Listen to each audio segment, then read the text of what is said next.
Hello mga bebs!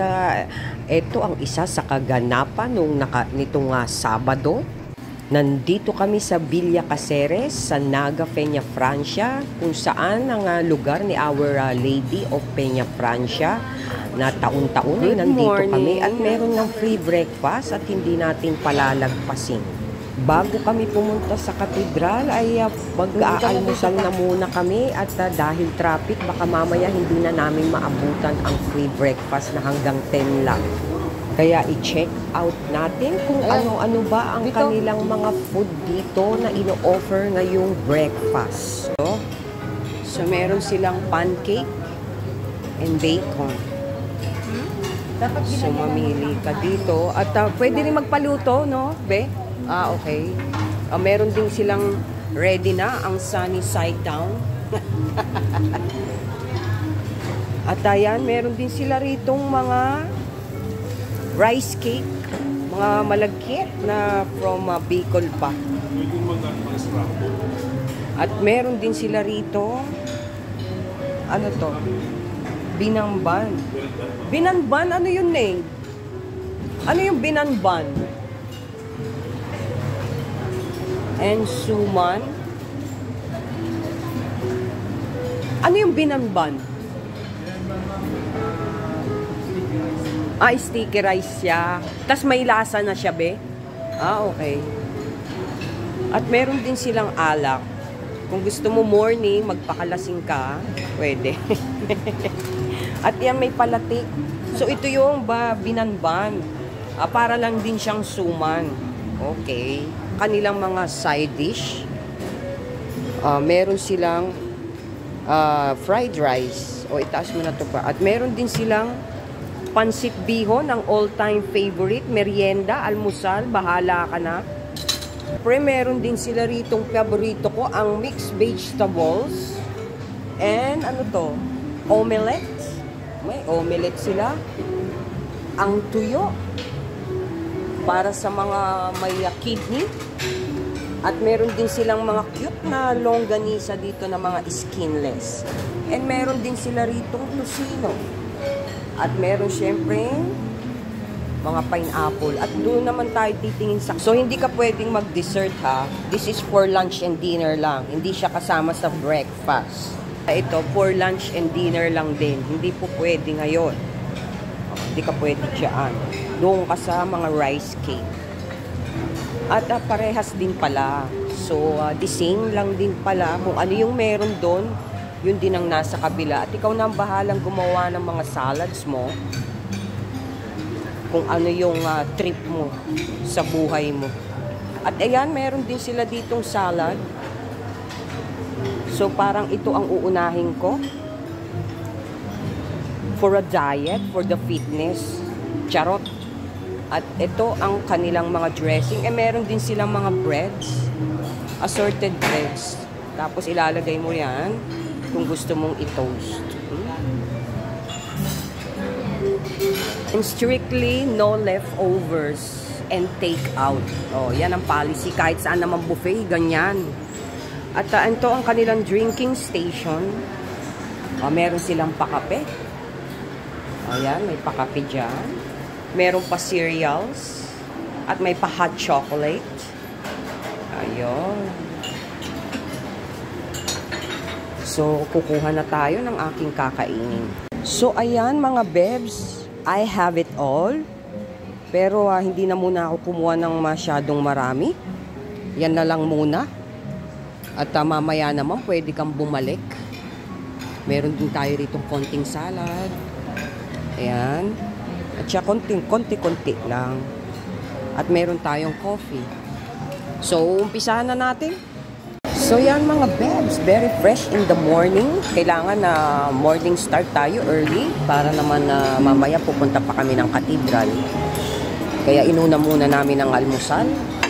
Kasi baka mamaya hindi namin alam kung anong oras kami makabalik. So, lamanan na muna ang tiyan bago tayo lumakad sa kung saan tayo pupunta. So, maglagay muna tayo dito ng tissue. Tikman mo to. Ano yan? Pandesal? Ito. Dahil. Sarap ng sisino. Lasang tosino naman talaga.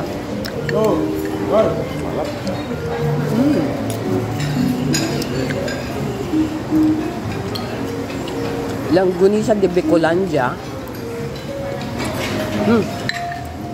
Mabawang. Hindi maalat.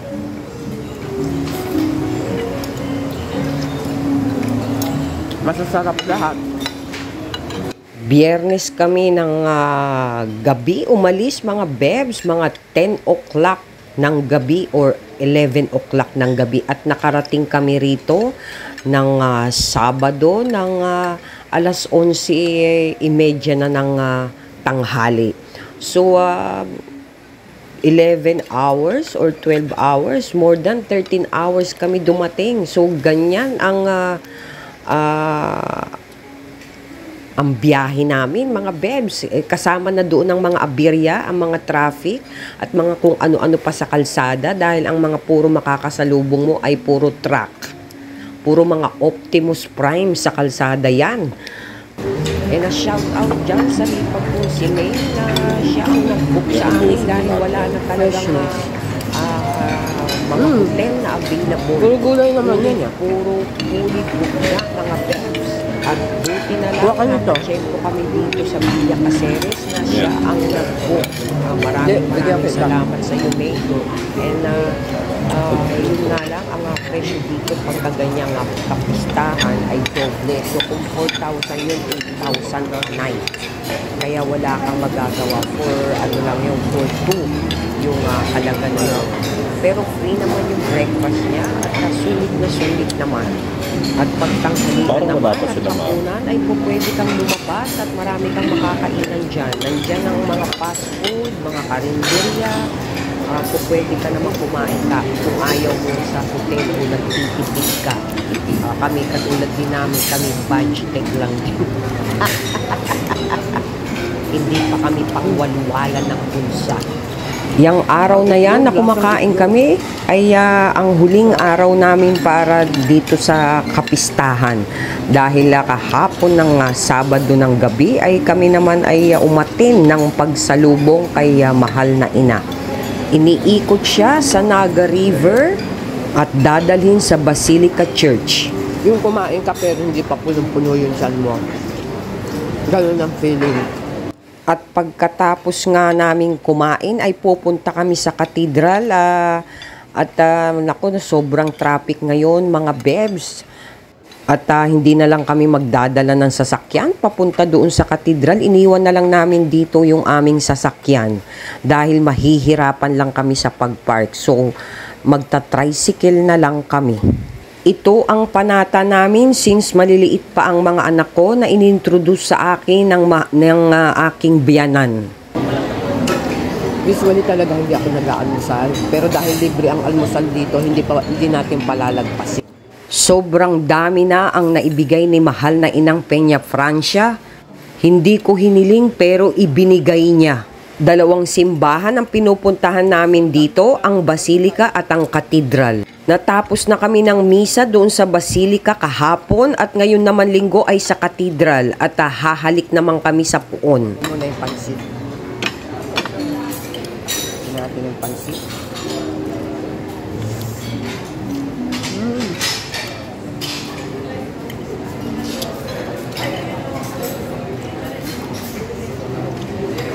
Mahal.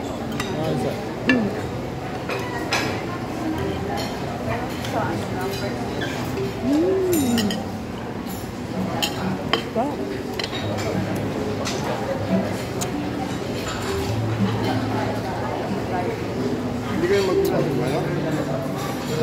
Okay na ako sa taas.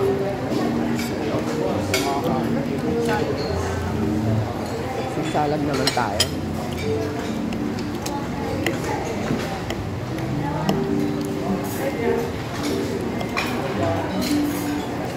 So kanina yung mga salad dressing, hindi ko alam kung ano-ano yung mga nandoon. Alam ko yung mga pangalan pero yung mga itsura nila hindi ko alam kung alin doon.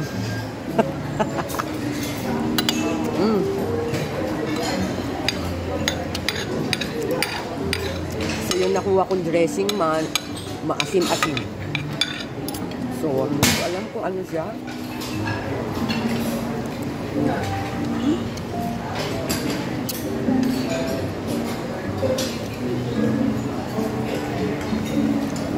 Hindi ko alam kung ranch dressing. Ngayon lang ako nakatikim ng ranch dressing. Wala akong idea sa lasa niya.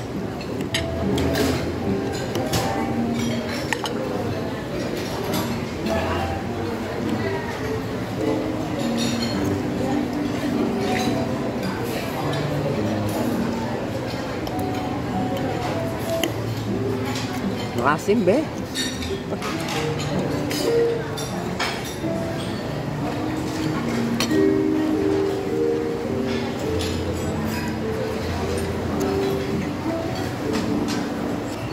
So ito, meron tayong tinong-steak na tinapay.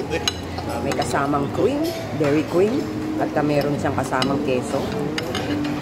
So siyempre yung ginagawa natin, di ba, sinasawsaw natin sa ating kape. I-train natin kay Juan, Manang Apila. So, na-train yun natin. Dati mga ditang pito. sakto sa bibig. Una niya.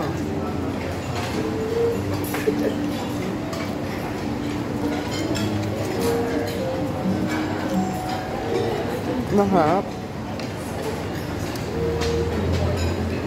Magiging ganyan ako sa... Ano meron doon? Ah, soup. Ano soup kaya niya?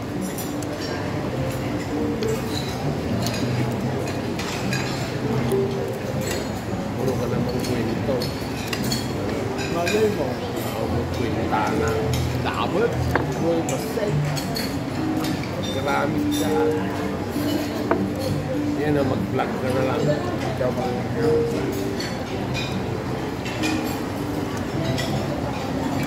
Mamaya titignan natin yung soup, kung ano yung soup nila. Ganyan. Mag-vlog ako na siya. Ang problema, hindi mo makapa. Hindi pa rin yun eh. So, ubusin na natin itong Hindi pansit. pwede yun sa isang buwan. Kailangan smiley face. Bawal daw ang tira. Hindi pwede. Pero dito nagdadalawang isip talaga ako dahil ang asin. Anong gagawin ko dito? Balitan kami yan, ano, ABS ata. Hindi man lang umiti.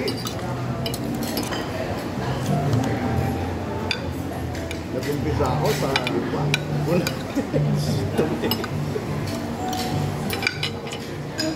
Asin talaga.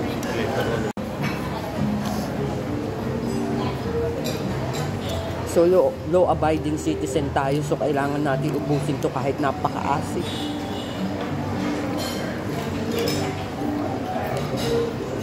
Buti na lang gulay siya.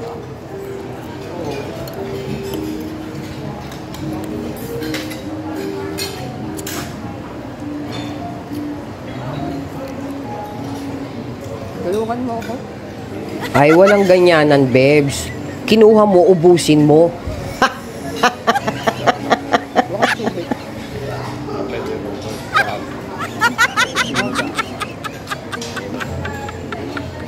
Maganda pala ang Hindi yata pa, oh. first na ganito, maganda ang brew. So, hindi na talaga kinaya, mga Bebs, kasi ang asim talaga.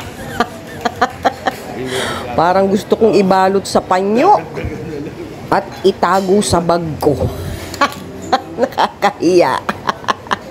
Shake, Bebs! So, iniisip ko kung paano ko siya palulusutin na hindi naman nakakahiyang ang dami kong tira. Pasikat ka kasi.